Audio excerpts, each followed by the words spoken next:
Yo tout le monde, c'est Xtory, j'espère que vous allez tous méga bien. Moi écoutez les gars, eh bien ça va super. Aujourd'hui on va se retrouver pour une petite vidéo creepypasta. Donc comme je vous l'ai dit, hein, c'est un petit creepypasta de base. Donc ça sera, comme vous pouvez le voir à l'écran, c'est Babyphone. Donc je pense qu'il y a beaucoup de monde qui l'ont déjà fait, hein, c'est même sûr et certain.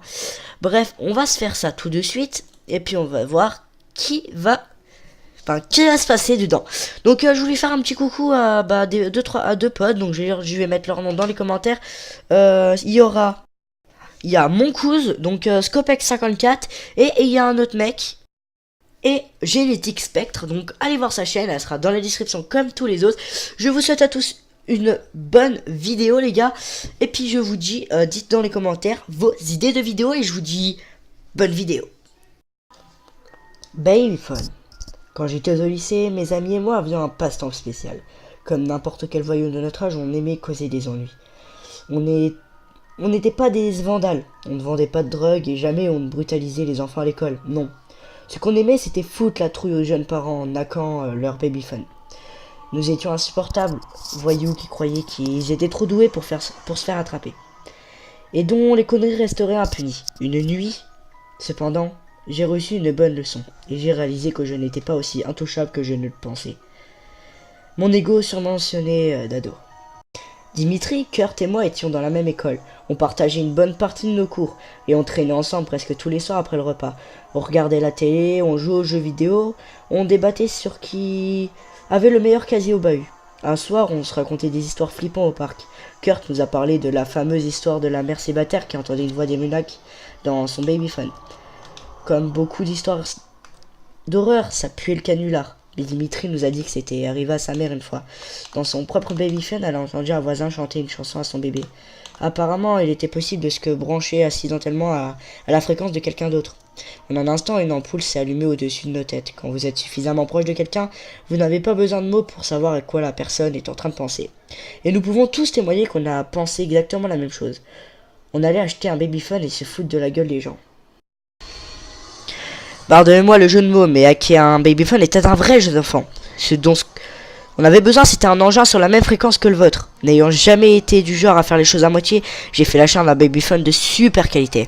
Avec un variateur de fréquence, ainsi, on pouvait faire des farceurs à autant de subs qu'on voulait. La nuit suivante, on a pris nos vélos pour faire le tour du quartier. On a fini par dénicher notre première victime.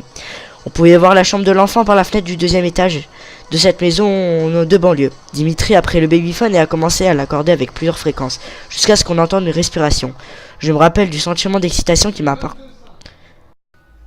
Alors que notre projet aboutissait enfin, Dimitri a appuyé sur le bouton et s'est mis à respirer bruyamment dans le microphone. « Votre petite fille était délicieuse, a-t-il murmuré, en utilisant sa propre meilleure voix démoniaque. La lumière de la chambre principale s'est allumée presque immédiatement, et on a entendu un cri strident. En riant comme des ânes, on s'est dépêché de redescendre la rue, et on ne voulait pas se faire attraper. On a répété la blague plusieurs fois au cours des semaines qui ont suivi. On parlait à tour de rôle dans le babyphone, ne voulant pas que quiconque découvre notre petit jeu en choisissant des maisons différentes à chaque fois. Les réactions de notre midi n'avaient pas de prix. Des mères répondaient paniquées, d'autres avaient l'air de savoir que c'était un canular et nous disaient de la fermer. Et une pauvre femme est même partie d'une crise cardiaque incontrôlable, nous suppliant de ne pas faire de mal à son bébé. Je me sens mal en repensant à celle-là, maintenant que j'ai grandi, mais à l'époque j'avais trouvé ça hilarant. Mes amis et moi avons limité ces bâillements et cris et implorant pendant des semaines après ça. Ouais, on était de sacrés enculés. Le karma est une chienne. Et une nuit, il m'est arrivé ce qui m'est arrivé. Kurt et Dimitri étaient occupés à réviser pour leur examen, alors j'ai décidé d'y aller seul. Depuis le temps, on avait une bonne partie de la population des alentours, alors j'ai décidé de m'aventurer au dehors de la ville, en territoire inconnu. Trouver une victime n'était pas difficile, et il fallait juste regarder s'il y avait des sièges pour bébé dans la voiture. Des rideaux trop colorés à l'effigie des personnages de dessins animés, ou des jouets oubliés dans le jardin. Je suis tombé sur une maison qui possédait les 3 critères. J'ai posé mon vélo loin des regards en jouant avec le cadran. J'ai finalement trouvé la bonne fréquence. Je pouvais entendre le bruit d'un bébé ronflant très légèrement. Un petit sourire sournois s'est glissé sur mes lèvres, et mon cœur martelait ma poitrine d'excitation. Mon heure de gloire était venue. « Je t'observe, ai-je murmuré dans le Babyphone, avec la voix la plus flippante que j'étais capable de prendre. La maison restait sans lumière ni signe de vie. J'ai supposé que les propriétaires de la maison ne m'avaient pas entendu. Je suis au-dessus de votre lit. Je vous regarde en attendant de m'occuper de vous. Ai-je dit un peu plus fort cette fois? Rien, juste le son des criquets. Et occasionnellement le grondement sourd d'une voiture qui passait dans la rue. C'était un peu bizarre, d'habitude les parents réagissaient plus rapidement que ça. Je commençais à me sentir nerveux et un peu exposé. Vous savez, comme quand vous vous rendez soudainement compte qu'il va se passer quelque chose. Il se faisait tard et la route pour rentrer chez moi était longue. Juste au moment où j'étais sur le point de laisser tomber et de m'en aller. J'ai entendu un étrange bruit de gragouillis baveux venant du Babyphone. Les ronflements légers et irréguliers avaient cessé. Et je me suis dit que le bébé s'était réveillé et était sur le point de pleurer. Au lieu de ça, un homme m'a parlé. Tu es seul à être observé en ce moment, Juan, a-t-il dit doucement. Mon estomac a fait un bond de ces mots. Comment connaissait-il mon nom? Je me sentais trop mal. Quelque chose n'allait pas et je sentais jusque dans mes os. J'ai lancé un regard à la fenêtre de la chambre de l'enfant et j'ai vu une silhouette postée là, qui me regardait. Était-il là depuis le début? L'air était étouffant et j'avais du mal à respirer. Mais peut-être est-ce dû à la peur. Mon corps tremblait de façon incontrôlable, comme si on avait injecté de la terreur dans chaque partie de moi. J'ai grimpé sur mon vélo, pédalant désespérément pour m'éloigner au plus vite de cet endroit. Une partie de moi trouvait que j'exagérais, mais le besoin irrésistible de fuir m'empêchait toute pensée rationnelle. Tu ne peux pas fuir, je sais où tu vis, Juan, continuait l'homme, alors que je tournais au coin de la rue. J'ai pédalé aussi vite que possible, ne se m'arrêtant pas avant d'atteindre un boulevard animé. Être entouré de voitures et de quelques coureurs nocturnes me rassurait. Ton suite virera au rouge de ton sang, mon garçon, murmura l'homme, qui parlait toujours dans le babyphone dans ma poche. Un passant m'a regardé de travers... Quand j'ai poussé un glapissement de peur, arrachant pratiquement mon suite dans une tentative effrénée de l'enlever. Pour l'étranger, je devais avoir l'air d'un morveux drogué ou quelque chose comme ça. Il ne pouvait pas savoir que j'étais dans une vraie détresse. Alors, je ne peux le blâmer pour s'être écarté avec un soupir exaspéré. Cela dit, j'aurais préféré qu'il m'offre son aide. Après avoir fourré le suite dans mon sac à dos, je me suis rappelé que mon nom était écrit derrière. C'était ma putain de veste d'école, pas étonnant que ce bâtard sache mon nom. Je me suis souvenu que les babyphones n'avaient pas une portée énorme, ce qui voulait dire que j'étais suivi. J'ai regardé nerveusement autour de moi pour essayer d'identifier mon survivant. Est-ce la camionnette qui semblait vide en bas de la rue?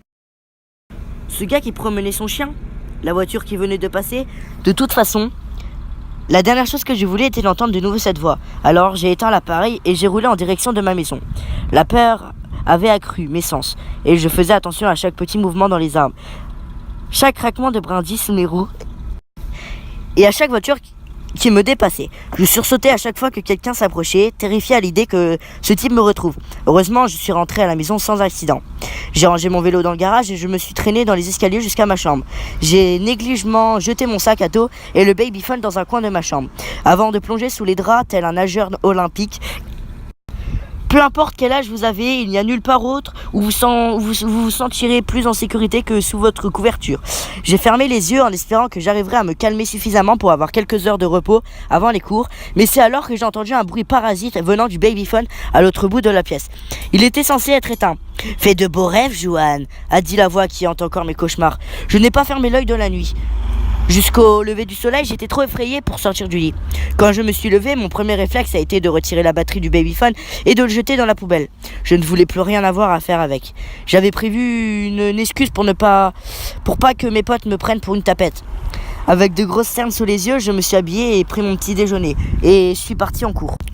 Ce n'est que quelques jours plus tard que j'ai vu la maison aux infos. Dans une interview, un policier expliquait que les membres de la petite famille qui avaient survécu dans la maison avaient été retrouvés dans leur lit, la gorge tranchée. J'étais devant la maison quand c'est arrivé. Le tueur m'avait entendu dans le babyphone et m'avait décidé de jouer avec moi. Ça a été un déclic. J'ai remercié ma bonne étoile pour ne pas avoir été la victime de ce putain de meurtre. J'étais trop occupé à me réjouir d'être encore en vie pour me sentir mal pour la famille qui n'avait pas eu cette chance. L'empathie ainsi que la sagesse viennent avec l'âge. Maintenant que je suis un adulte avec une épouse et une petite fille, j'ai pris pleinement conscience des conséquences de mes actes et de la gravité de la situation dans laquelle s'était mise la sale gosse que j'étais à l'époque. Durant cette horrible nuit, je pensais avoir atteint le maximum de la peur, mais c'était seulement la partie émergée de l'iceberg. Depuis que je suis peur, je sais que la peur est bien plus intense quand il s'agit de quelque chose encore plus précieux que votre propre vie. Je ne peux pas dire avec certitude si le tueur m'a retrouvé après toutes ces années ou si une nouvelle génération d'idiots a eu la même idée que mes amis et moi, mais je peux vous dire que je comprends maintenant ce qu'est la vraie terreur. La nuit derrière, j'ai entendu quelque chose dans notre babyphone qui m'a glacé le sang, qui m'a paralysé dans une peur qui ne quittera jamais sans doute. Je t'observe encore. Et voilà les amis, c'est la fin de cette vidéo, j'espère qu'elle vous a plu. N'hésitez pas à vous abonner, à lâcher un gros pouce bleu et de partager cette vidéo. Et puis n'hésitez pas à aller voir la chaîne de mon pote Codeur, je le mettrai dans la description. Et je vous dis... C'est génial. Voilà, il est avec moi, hein, il a été suivi dans la vidéo. Donc si vous avez vu après la moyenne de la vidéo, il y a eu... Enfin, vous entendez les bruits de voiture, c'est parce qu'en fait j'étais obligé de la faire dehors. Donc dehors, voilà, moi il m'a caché, j'étais dans les buissons avec mon copain, on était en train de se... Non, je rigole. Donc voilà les gars, j'espère que ça vous a plu, comme je vous ai dit tout à l'heure. Et puis je vous dis peace, peace, peace, peace, peace, peace, peace, peace.